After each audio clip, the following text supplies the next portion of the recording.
From Florida, Mr. Gates. Yield to Mr. Roy. I thank the gentleman from Florida. I thank the witnesses for being here. I just want to clarify the record here for a second.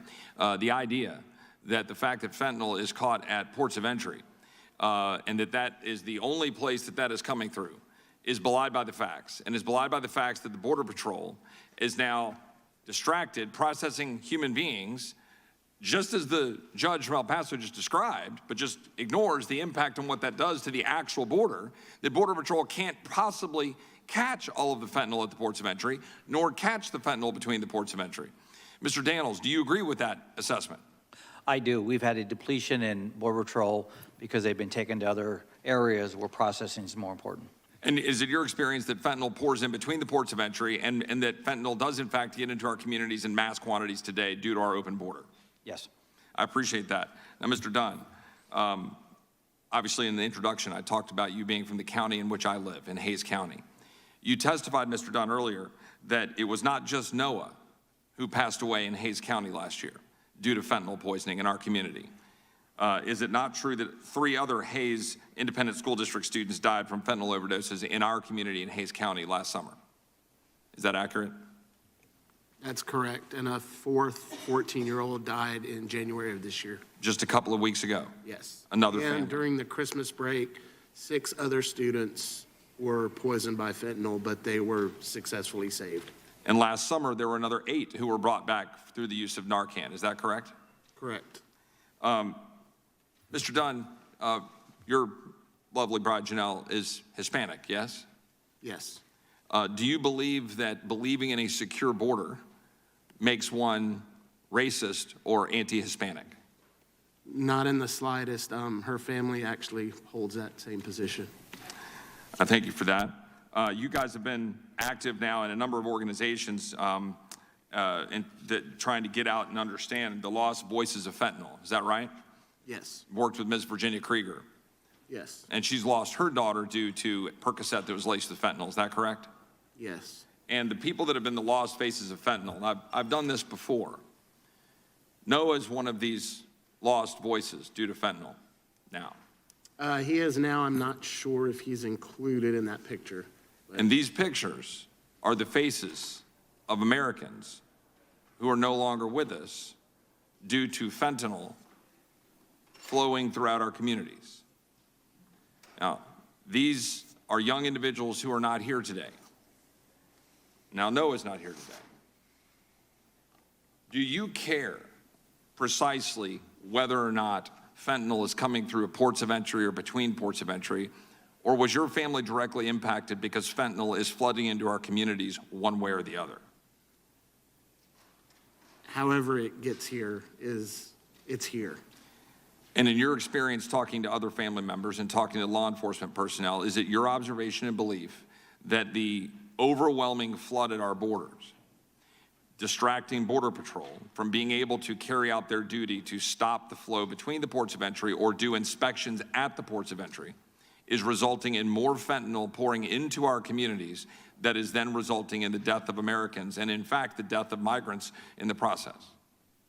Yes, most of the fathers that I speak with that are not as vocal as the mothers, the common thing they've expressed to me is to come up here and let people know that it's a border issue. It's not an immigration issue. It's flooding across the borders because there's a problem at the borders. In your communication with families who have lost loved ones due to fentanyl poisonings, do you believe that it is an imperative that this country's federal government, who has a constitutional obligation to secure the border of the United States, do so in order to ensure that we stop the flow of fentanyl and dangerous and illicit narcotics into the United States, resulting in the death of Americans? Yes. Do you believe that if this country adopted policies that enabled us to restrict and stop the flow of fentanyl, and that includes ensuring that we have no longer a flood of human beings at our border, while still maintaining asylum laws and protecting people who are being persecuted under actual threat of persecution for their religious and political beliefs, do you believe that stopping the flow of individuals, enabling Border Patrol to stop fentanyl, that is a critical imperative, and if that were adopted, would help save lives like Noah's? I do, and most others that I talk with feel the same way. Thank you, Mr. Dunn. Thank you, Janelle. I yield back. Time has expired. The gentleman from Rhode Island, Mr. Cicilline. Thank you, Mr. Chairman. Thank you to our witnesses, and particularly thank you, Mr. Dunn, for being here. And I, too, join my colleagues in expresses our condolences for your unspeakable loss.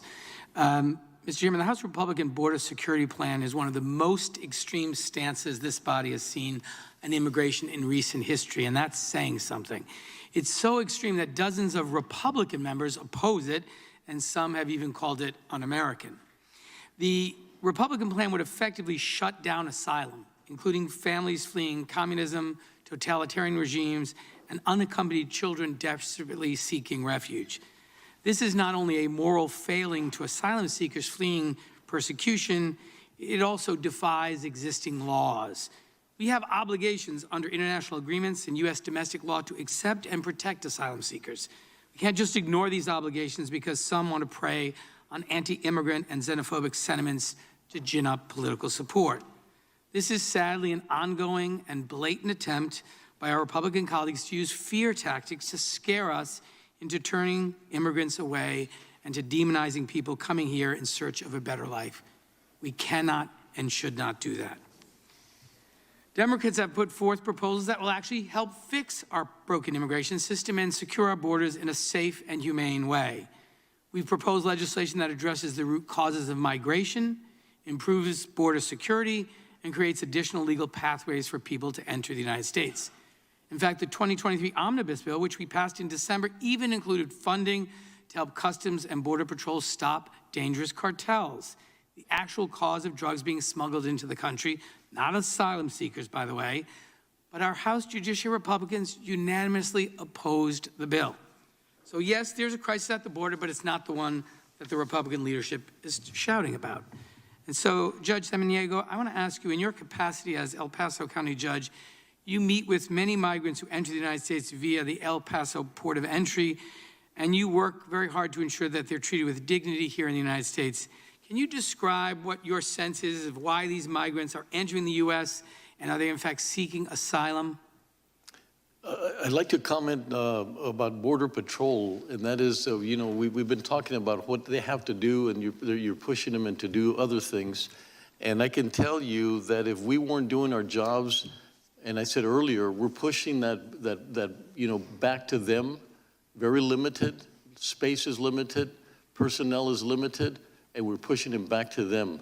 But like I said, you know, we deal a lot, El Paso deals a lot with migrants, and we interact tremendously. We get to see them at shelters, we get to see them at the point of entry, and they're wanting to come here to work, and they're wanting to do something for our country. And I have to stress that we are very, you know, we're very lucky, the things that they want to do, and the things they want to maintain, and the values that they have for the United States. It's just remarkable that under all the circumstances that they go through, they come to our country with tremendous amount of passion to be part of our value system. And Judge, what kinds of resources do border counties like yours need to ensure that local officials are able to adequately protect public health and safety, while also ensuring that migrants are treated with dignity and processed quickly and efficiently and consistent with our values as the great democracy we are? What more can we do as a federal government to help you do the excellent work that you are doing in El Paso? The most important thing that we've seen is decompression. You know, that we need the Border Patrol to be able to decompress and allow us to process. And so sometimes, like I said, we're not funded properly. We cannot process properly, and then that's when you have people or buses going into communities that are not ready for them. Obviously, we need shelter. Most of the migrants will move out within 72 hours, and I can tell you that not even 1% of the migrants ever stay in our community. And they're moving to other directions. They've got sponsorship, so we really need that support of being able to have shelter for them so that we can accommodate them. Like I said, 40% already have sponsors and they can move quickly, but the others, it takes us about a day, maybe 72 hours to be able to process them. redirect them. And then I can tell you that most of them are going to be U.S. citizens. And if you treat them wrongly, they'll remember that. If you treat them properly and you treat them with respect and humanity and humanitarianism, these are going to be part of our residents, part of our citizens. And this is the first face that they have with our country. And I want to be able for them to keep that excitement, have that respect for America. And you do that by treating them properly.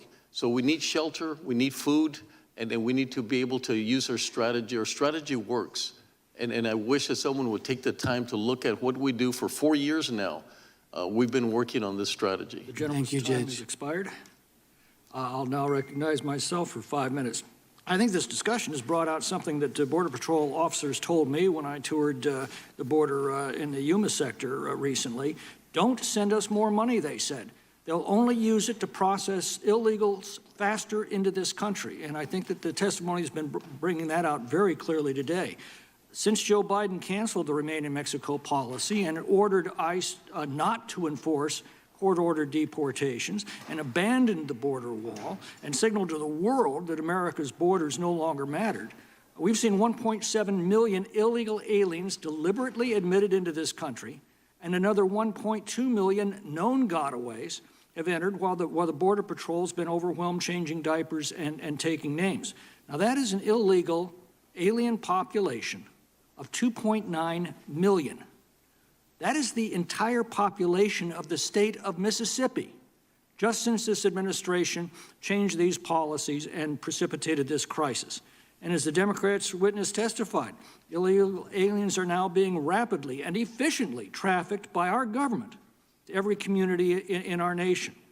What the Democrats have never explained is how our schools are made better by packing classrooms with non-English speaking students, how our hospitals are made more accessible by flooding emergency rooms with illegals demanding care, how our social safety net is strengthened by adding millions of impoverished and dependent individuals to systems that are already strained to the breaking point, how our neighborhoods are made safer by introducing violent cartels into our communities and making it impossible to deport criminal illegal aliens, how our nation's made safer as known terrorists are encountered entering our country in record numbers, how our children are made more secure with fentanyl pouring across our border, or how working families are helped by flooding the labor market with cheap illegal labor. This is the nightmare that the Democrats have unleashed upon our country. I asked the same group of Border Patrol agents in Yuma, what laws could we write that would help them? And they said unanimously, the first thing we need to do is enforce our existing laws. This administration clearly doesn't intend to do so, and the laws that we'll write in the House, I'm afraid, are not going to survive the Democratic Senate or get Joe Biden's signature, so this situation is going to continue to escalate and continue to worsen. It's already being felt intensely in our major cities and rural communities. New York City taxpayers are paying for luxury accommodations to house this flood of illegal aliens there. Fentanyl trafficked across the southwest border killed 71,000 people in America last year alone. In Tulare County, California, a cartel just viciously executed 6 innocent victims. I believe this country is going to soon awaken to a coordinated terrorist attack by elements that have entered through our porous border or with violent cartel wars erupting on our own streets. Our witnesses today tell the story of what their lives are now like in the border communities. But of course, these illegal aliens don't stay in the border communities.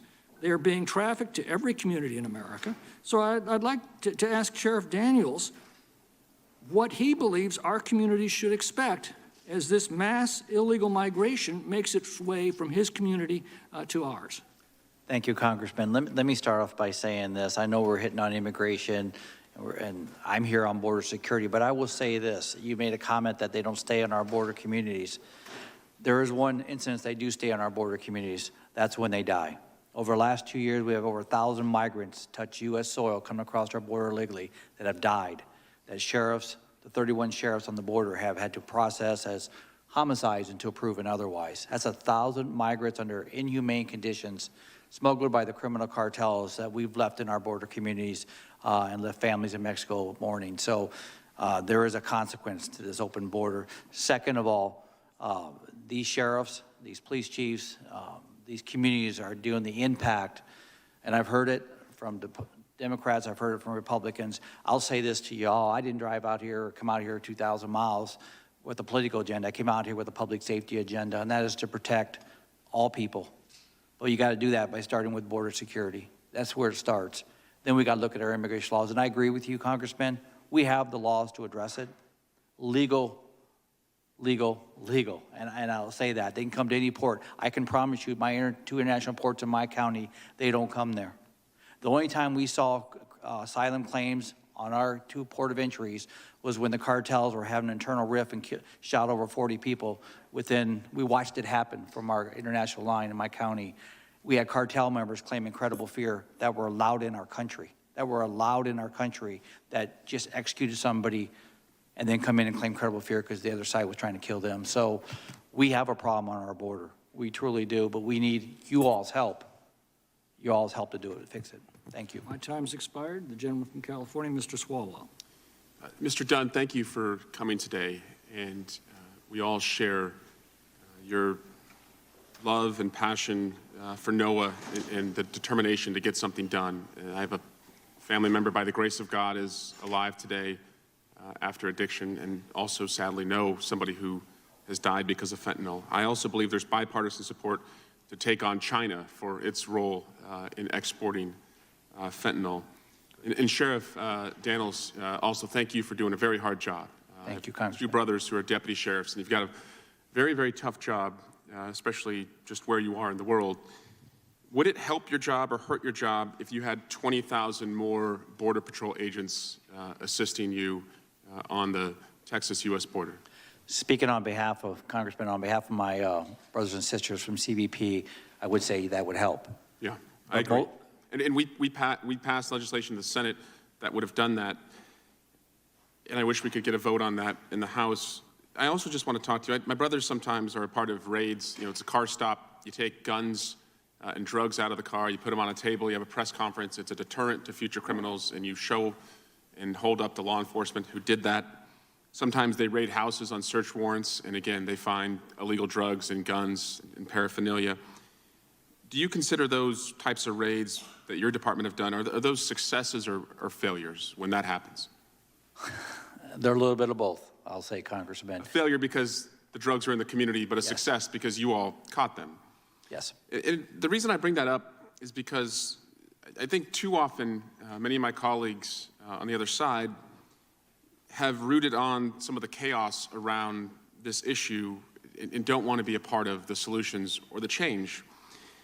And so recently there have been a number of tweets that my colleagues have posted. One of them from Mr. Gooden. It says, enough fentanyl to kill 140 million Americans was seized at the southern border in June. In honor of Overdose Awareness Week, I'm calling on Joe Biden to close his open border. Then Mr. Buck said, since November, enough fentanyl to kill 2.1 billion people has been seized at the southern border.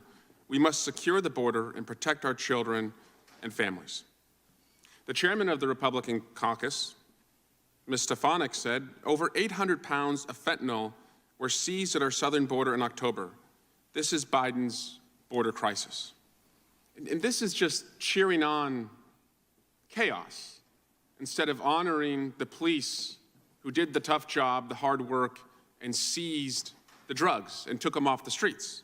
If we want to talk about some of the fentanyl facts, 96% of the fentanyl seized in the last fiscal year was seized at ports of entry. And 86% of the convictions around fentanyl coming across our border were convictions of U.S. persons. 86%. So we should talk about fentanyl. We should go after China. But this is chaos, what I'm seeing from my Republican colleagues.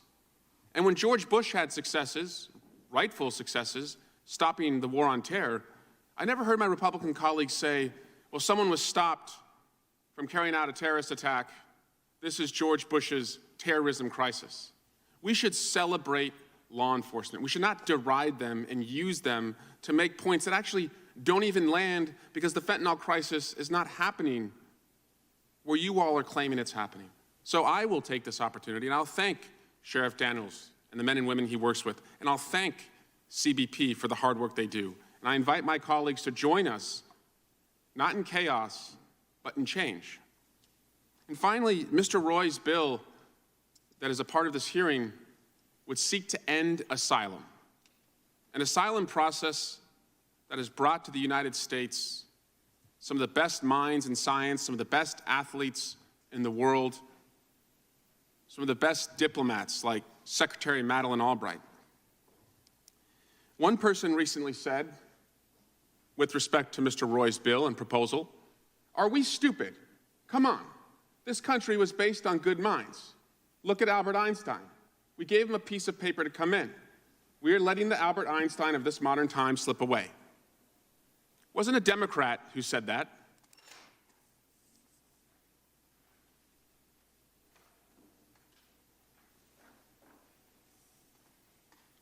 It was Mr. Roy's Republican colleague, Representative Maria Elvira Salazar.